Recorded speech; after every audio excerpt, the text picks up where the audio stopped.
Tahu red card theory gak?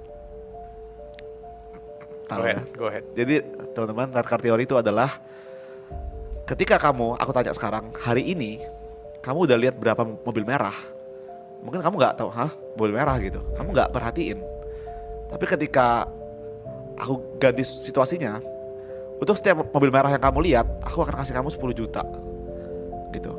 Kamu gak akan perhatiin tuh mobil merah. Bahkan apa? Bahkan kamu akan cari. Karena kamu tahu setiap kali kamu lihat mobil merah, kamu akan dapat 10 juta. Akhirnya sepanjang perjalanan, sepanjang hari ini, fokusmu cuma cari mobil merah. Bahkan kamu gak sadar ada mobil warna lain, karena kamu benar-benar cuma fokus ke mobil merah itu.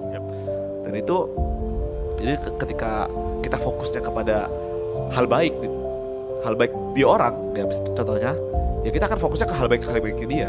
Makanya ada quotes yang bilang cinta itu buta gitu. Karena ketika kita udah sayang sama nih orang, kita fokusnya ke baik-baiknya doang. Buruk-buruknya kita nggak lihat gitu. Benar. Dan sebaliknya ketika kita udah gak suka sama seseorang, dia mau baik sekalipun kita udah gak bisa lihat. Benar. Kita fokusnya ke buruk-buruknya dia gitu. Itulah red card theory. Artinya apa? Otak kita itu bisa kita latih. Fokusnya itu bisa kita set. Fokus kemana gitu. Nah, ya aku lihat ketika orang kayak kita ini yang suka manifest atau yang percaya sama mimpi kita tuh akan melihat kesempatan terus gitu. Meskipun ada masalah, meskipun ada rintangan, kita lihat, oh ini ada kesempatannya nih gitu. Oh ini ada, pasti bisa nih gitu. Tapi orang yang mungkin gak seyakin itu, mereka akan melihatnya, wah ini mah masalah besar nih. Wah ini mah gak bisa sih kalau kayak gini gitu. Akhirnya di situ bedanya.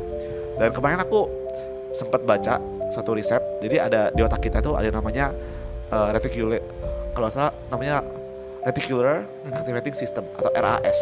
Itu adalah kayak semacam filter di otak kita untuk ngefilter informasi yang begitu banyak, yang bikin kita tuh sadar kalau kita dipanggil, kalau nama kita dipanggil tuh kita disebut di saat lagi rame-rame.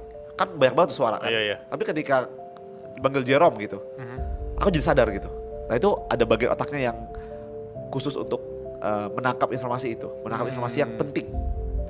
Yang artinya ketika kita fokus atau red card theory ini, itu berhubungan sama itu bro. Jadi kita ngaktifin otak kita untuk fokus pada peluang, fokus pada opportunity-nya, ya, fokus pada kesempatan-kesempatannya itu.